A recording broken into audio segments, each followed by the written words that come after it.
Sensei. Pada kesempatan kali ini senang sekali bisa comeback lagi memberikan sedikit tips-tips seperti biasa yang bisa saya sampaikan untuk orang tua hebat di luar sana dan juga untuk para generasi hebat juga di luar sana. Nah, tidak terasa ternyata sekarang sudah semester 2 di tahun ajaran 2020-2021 di mana pandemi yang kita rasa ternyata lebih cepat selesai. Harapannya seperti itu, ternyata sekarang hampir 9 bulan, ini sudah memasuki bulan ke-10, ternyata ya belum selesai, bahkan baru ada trik untuk vaksin dan lain sebagainya dari pemerintah.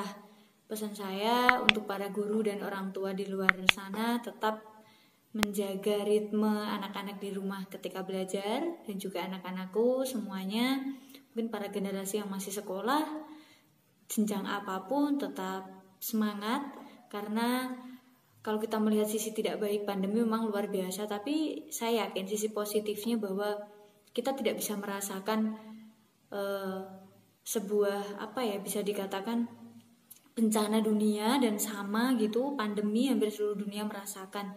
Kita tetap bersyukur dari sisi ini, mungkin kita diingatkan untuk jaga kebersihan dan pentingnya kesehatan untuk diri kita gitu.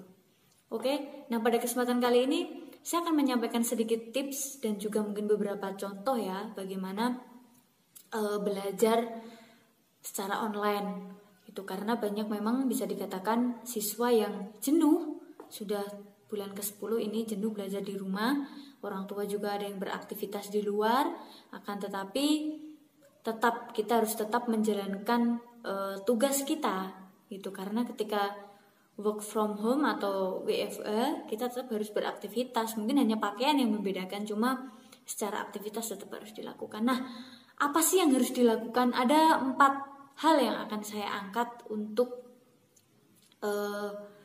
tips belajar online, karena banyak sekali kemarin yang mungkin belajarnya benar-benar masih tidak terkendali, terus berpersepsi untuk Januari ini masuk, akan tetapi ternyata belum. Makanya harus tetap punya trik, harus ada prioritas pemikiran untuk siswa-siswa di luar sana agar kalian tahu bagaimana caranya dan minimal tidak susah lah.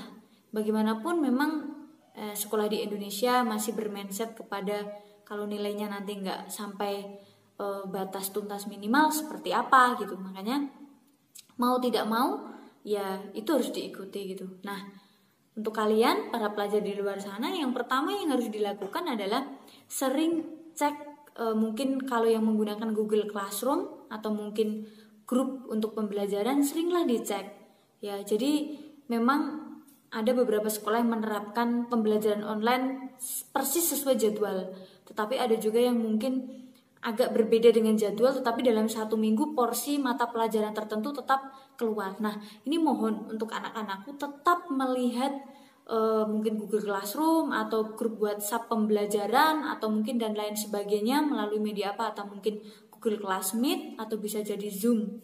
Nah, itu diikuti dengan baik, karena bagaimanapun kehadiran kalian, informasi yang akan kalian dapatkan disitulah yang nanti akan membuat kalian bisa mengerjakan sesuatu yang diinformasikan atau yang ditugaskan. Tapi kalau kalian tidak pernah mengecek, benar-benar langsung kalian ya sudahlah, memang kondisinya seperti ini, pandemi tidak bisa, karena memang ini bisa jadi selesai dalam waktu lama. Nah, itu kesadaran itu yang harus perlu kalian bangun, dan kalau orang tua di luar sana yang melihat juga harus membangun itu, menyampaikan pengertian itu kepada anak-anak di rumah bahwa pandemi ini belum tahu kapan akan selesai. Jadi otomatis untuk pembelajaran online yang pertama, number 1 yang harus dilakukan adalah sering-seringlah cek untuk media pembelajarannya, entah itu Google Classroom atau Zoom, Google Classmeet dan sejenisnya, mungkin yang ditentukan oleh sekolah yang berbeda-beda. Nah, kemudian yang kedua adalah tetap menjalin komunikasi dengan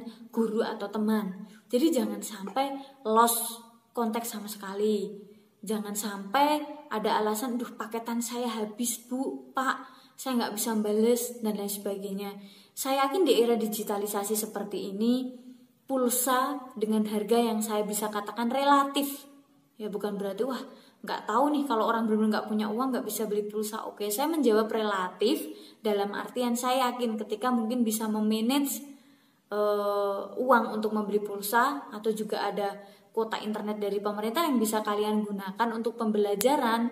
Ya walaupun kalau kuota utama habis ya tahu sendiri ya, otomatis kontak lewat yang lainnya mungkin WhatsApp dan lainnya mungkin tidak bisa, tetapi bisa diinisiatif mengirim lewat email melalui Google Classroom atau mungkin sejenisnya. Nah, itu mohon tetap menjalin komunikasi agar kalian tidak tertinggal informasi lah.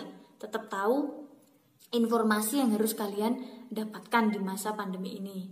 Oke, kemudian yang ketiga adalah kerjakanlah tugas dengan on time. Nah, ini kadang yang masih menjadi masalah menurut saya. Ya, saya sebagai seorang pendidik juga kadang bertanya-tanya gitu, yang dimana kita berusaha untuk menjalin komunikasi dengan anak-anak, entah di kolom komentar, entah dimanapun, anak-anak bebas untuk berkomentar, bertanya, tetapi mereka tidak melakukan feedback itu. Padahal untuk pembelajaran langsung saja, ya pembelajaran yang bisa dikatakan antara guru dan siswa itu harus ada output dan input yang baik gitu. Nah, kalau ketika online seperti ini gitu, kemudian anak-anak tidak mengerjakan tugas dengan on time sampai bertumpuk-tumpuk, itu juga akan susah. Nah, tanggung jawab itu yang harus mulai dibangun. Orang tua juga harus, ya mau tidak mau, mungkin berbeda dengan kondisi biasa ketika tidak pandemi, sesekali bolehlah dicek HP putra-putri atau anak-anak di rumah, dilihat, oh ini ternyata ada tugas ini, dan memang harus diarahkan, apalagi untuk anak-anak sampai saya pikir SLTA, SMA, SMK, MA itu harus masih dalam pemantauan. Nah itu. Kemudian mungkin yang keempat adalah lakukan sesuatu aktivitas yang baru di rumah yang bisa dilakukan kalian di rumah, gitu, yang mungkin sebuah pengisian waktu luang tetapi tidak bikin kalian benar-benar boring atau jenuh gitu. Jadi dengan itu otomatis kalian juga akan memiliki motivasi bahwa memang mau tidak mau yang masih menjadi pelajar punya tanggung jawab, walaupun kalian mungkin berpikir aduh pandeminya kapan ya berakhir sampai kayak gini. Nah sama di pikiran kami para pendidik juga sama, di pikiran yang lain-lain juga tetap sama, pengennya semua berakhir. Nah itu ada 4 tips yang saya sampaikan untuk pembelajaran online untuk para siswa. Itu yang paling sederhana sekali, dimana minimal kalian akan tahu lah, kalian akan tahu, akan paham, dan akan tetap bisa mengikuti. Tapi kalau lebih detailnya lagi mungkin ya harus mengerjakan tugas dengan sangat sempurna, baik, banyak dan lain sebagainya, itu poin plus-plusnya ya. Tetapi kalau menurut saya pribadi 4 hal itu ketika kalian lakukan, setidaknya kalian bisa mengikuti pembelajaran dengan baik walaupun dalam keadaan pandemi seperti sekarang ini. Nah, itu saja tips yang bisa saya sampaikan pada kesempatan kali ini. Semoga di awal semester genap ini menjadi sebuah awal yang baik. Seandainya pun masih nanti panjang ke depan, kita akan semakin siap dan bertanggung jawab dengan tugas kita. Terutama kalian, para peserta didik, anak-anak pelajar hebat di Indonesia. Itu saja yang bisa saya sampaikan. Terima kasih atas kesempatannya. Semoga terus semangat, keep spirit, jangan lupa 3M. Ya, memakai masker, mencuci tangan, dan menjaga jarak. Assalamualaikum warahmatullahi wabarakatuh.